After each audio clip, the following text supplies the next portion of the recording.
kutufundisha adabu, bado niko na taarifa ambayo ningependa kabla sijakuwa akaunti yangu kushambuliwa niendelee kuwapa juu ya jitihada ambayo naifanya ya kuhakikisha kwamba tuna paralyze serikali hii peke zake ikuwa inaweza kusurrender kwa raha zake kabla ya kufika kutumia manguvu.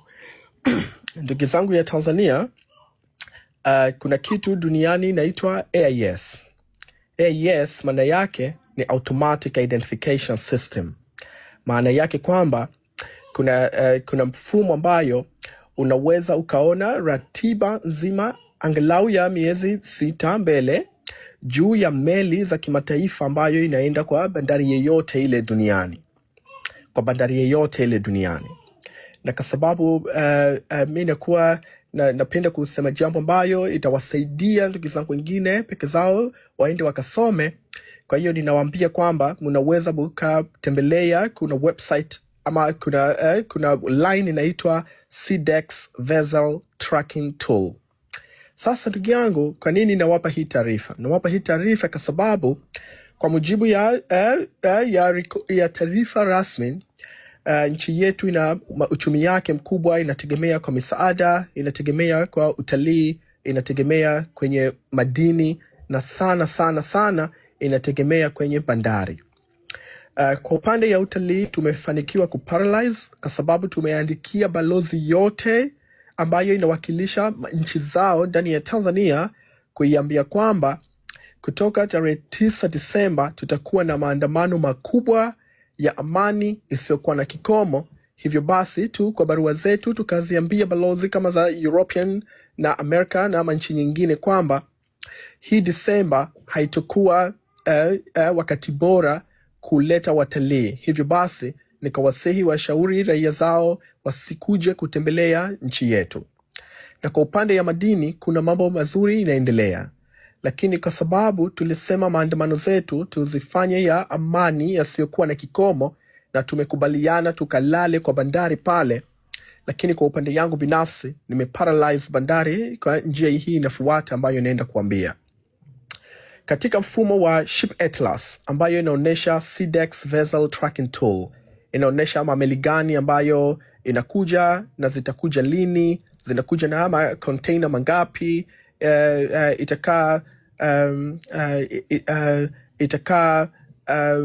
itakaa Tanzania kwa muda ngapi, kwa miezi mingapi na inalipa pesa ngapi.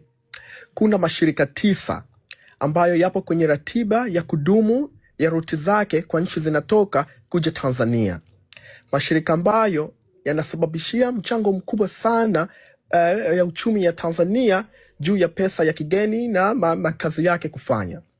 Na mashirika hayo ndugu yangu, ya kwanza inaitwa Maersk, ya pili inaitwa MSC, ya tatu inaitwa CMA CGM, ya 4 inaitwa Hapag-Lloyd, na ya 5 ni COSCO/China COSCO, na nyingine inaitwa One, na nyingine inaitwa OOCL. Sasa ndugu yangu, hizi mashirika ndio peke zake imewaleta watu kama Endani pamoja na DP World kuja kuitaka ile mabandari yetu. Sasa ndugu yangu, leo pamoja na kesho pamoja na Friday tunakamilisha barua zenye taarifa rasmi ambazo tunazipeleka kwa haya mashirika 9 niliyowatajia ambayo mameli zayo zinakuja bandari yetu ya Tanzania kuja kufanya kazi. Taarifa rasmi hiyo tunaijulisha juu ya maandamano ya amani yasiokuwa na kikomo, maandamano ambayo tutalala usiku na mchana kwa bandari na kuhakikisha hakuna shughuli yeyote ile itakuwa inafanyika kwa bandari. Na kwa mujibu ya mabarua hizo naandika, nimezipeleka kwa secretariat ya kila shirika ambayo nimewatajia.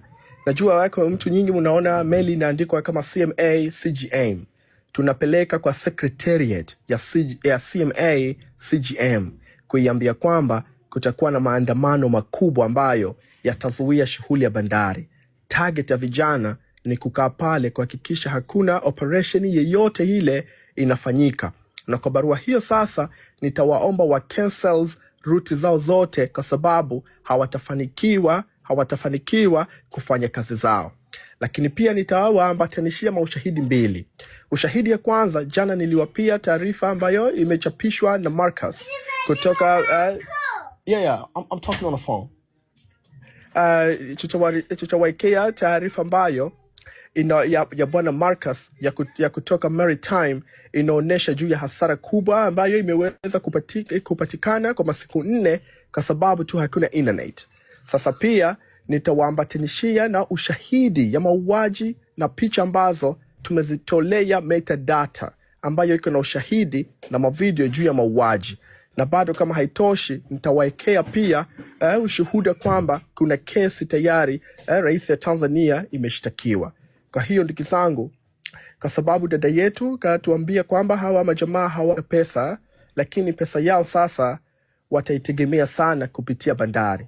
Naomba kuhakikisha kwamba hizi mataasisi 9 ya mashirika ya mameli za makonteina wanaingiza pesa nyingi sana kwa nchi yetu, ni billions of pesa, lakini mpaka Ijumaa kila secretariat ya shirika ambayo nimewatajia watapokea taarifa rasmi na yenye ushuhuda na yenye vielelezo, na nitawahakikishia kwamba hawa majamaa watacancel route zao kuja kwa nchi yetu kwa sasa hivi. Jambo ambayo itamuweka DP World pamoja na bwana Andani kushindwa kuendelea na kazi, kwa sababu watakuwa hawako na kazi yoyote ile wanaweza kufanya. Ninaomba sana muniombee na tumweke Mungu zetu mbele juu ya hii jambo ambayo tunaifanya, na Mungu atujalie nidhamu na hekima na busara ya kujua mambo zetu tunazifanya vipi ili tuweze kufanikiwa. Ndugu zangu, tukue na amani na tukue tunajiamini. Tupo kwenye line ya kushinda. Ndeza rejea kidogo alafu tu.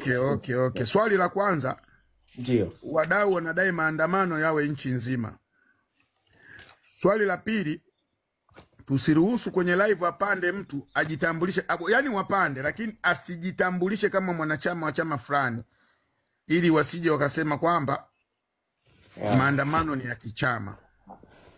Swali la tatu, ni wakati naongea nisichukue hata 1 hour alafu tupandishe na watu wengine, sababu kabla sijaanza kujibu ya maswala nilikuwa nimepigia watu ambayo iko na influence kubwa kwa wanaharakati. Wamenipa tahadhari kubwa sana juu ya usalama wangu. Lakini by the time kakasama uliniambia unasoma, muda ule unasoma, mimi nilikuwa naongea na simu ya kawaida. Kwa hiyo sikuweza kujua nini umesoma ama nini kinaendelea. Na sijui kama mko na taarifa ambayo nimepewa, lakini tutaongea hapo. Kwanza ndugu zangu, kuhusu suala la maandamano ya nchi nzima, naomba kuliweka sawa. Hii ni jambo ambayo imeshapita na ndio tulivyokubaliana. Hii ni jambo ambayo haitaki tena tuirejeshe again and again and again. Maandamano yetu ni maandamano ya amani yasiyokuwa na kikomo, na tutaandamana nchi nzima mpaka tutaingia Ikulu. So wala tutaanza na mikoa gani, kama mikoa 5, mikoa 10, hiyo inategemea na makubaliano yetu, lakini swala la nchi nzima ni swala la nchi nzima. Hiyo sio jambo ambayo tuendelee kujadili sana, kwa sababu leo nimepata taarifa, niko na taarifa muhimu sana za kuambia kuhusu Vatican, kutoka State Department, kutoka UN, katika ile organization ambao niliwaambia tunawataka wasimamizi inaitwa OHCHR. Kuhusu, kama mnakumbuka juzi niliwaambia kwamba kuna video tutazitoa za satellite zinaonyesha majeshi na kuja kuua. Niko na hiyo taarifa. Kwa hiyo niko na taarifa muhimu sana za kuwapa ambazo zitaweza kuhamasisha na kuweka uhai wa maandamano yetu kwa kila mtu. Kwa hiyo swala la maandamano ya nchi nzima, yes, maandamano iko nchi nzima. Na swala la pili uliniuliza ikiwa watatumia risasi, si ndio? Okay, sorry, nilikuwa nimemute. Sorry. Okay. Sorry. Okay, good. Hili lingine naweza nikajibu hata mimi baadaye. Alina shida sana hilo la kuhusu wanachama. Unaweza kujibu hilo la risasi. Okay, sawa. Ndugu zangu, kama itakuwa sote tuko na kumbukumbu nzuri wakati nimekuja kuambia watu kuhusu taarifa ya yale mashirika 5 ambayo tunayataka yaje kuleta usimamizi na ulinzi. Moja hapo ni shirika ambayo kama mlikuwa watu mnaandika notes, ilikuwa inaitwa OHCHR. Hii shirika tumeanza nayo mazungumzo hivi kama siku 5 zilizopita. Na siku ya Ijumaa walinithibitishia kwa maandishi, kwa sababu hatakuwa tumepeleka barua rasmi. Wakatuambia wakanithibitishia kwa maandishi kwamba baada ya ushahidi nilokuwa nimewapelekea, mapema Jumatatu ya wiki hii ama Jumanne watakuja kuweka taarifa yao hadharani kwamba watatunga mkono. Na nikataka Ijumaa niwajulishe hilo jambo, lakini kuna dada yetu mmoja mwanaharakati sana kanambia, mdogo wangu, kwanza usiweke hiyo taarifa mpaka pale tu itakapokuwa ishawekwa, kwa sababu tusije tukawapa watu hope kubwa ambayo bado haijatokezea. Na napenda leo kuchukua nafasi hii kuhakikishia ndugu zangu, sio risasi tu, hata bakora safari hii hawatakuja nayo wakati tunaingia barabarani.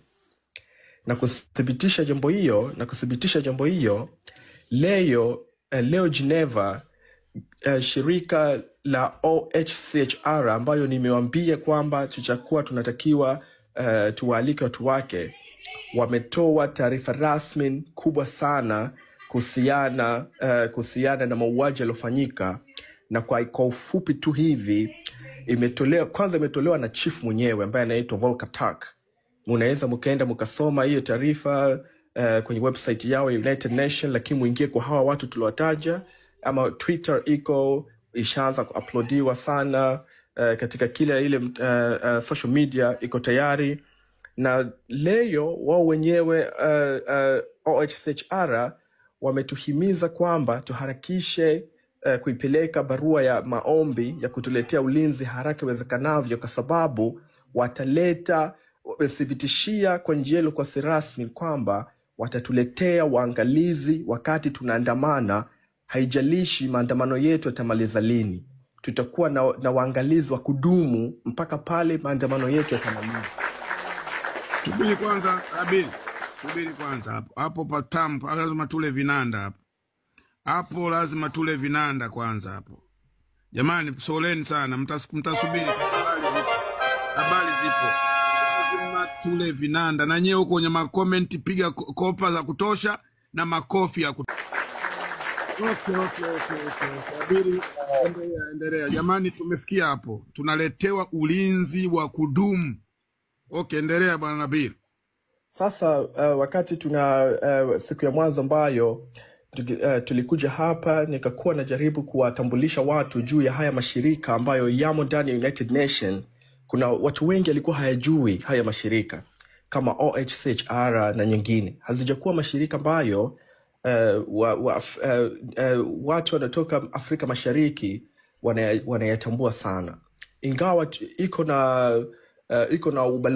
iko na ofisi yake ndani ya Nairobi, lakini halikuwa shirika linatambulika sana. Na ndugu yangu, naomba kuambia jambo moja. Siku ambayo nimekuja kutambulisha hii taarifa, kuna watu ambao singependa kwa expose sana walinifuata kwa DM na kunishambulia sana. Wakanambia mashirika hawezi kuja, hawezi kuunga mkono, hawezi kuingilia story, mbona hawajaingilia story ya nani, mbona hawajaingilia ya nani? Majibu yangu niliwaambia kwamba sisi ni watu tunamwamini Mungu sana. Kwa hiyo tutafanya kile nini tunajua, tutafanya chochote tunachoweza tukimtanguliza Mungu wetu mbele, aweze kumsimamia kila mmoja, aweze kutunga mkono juu ya project ambayo tuko nayo.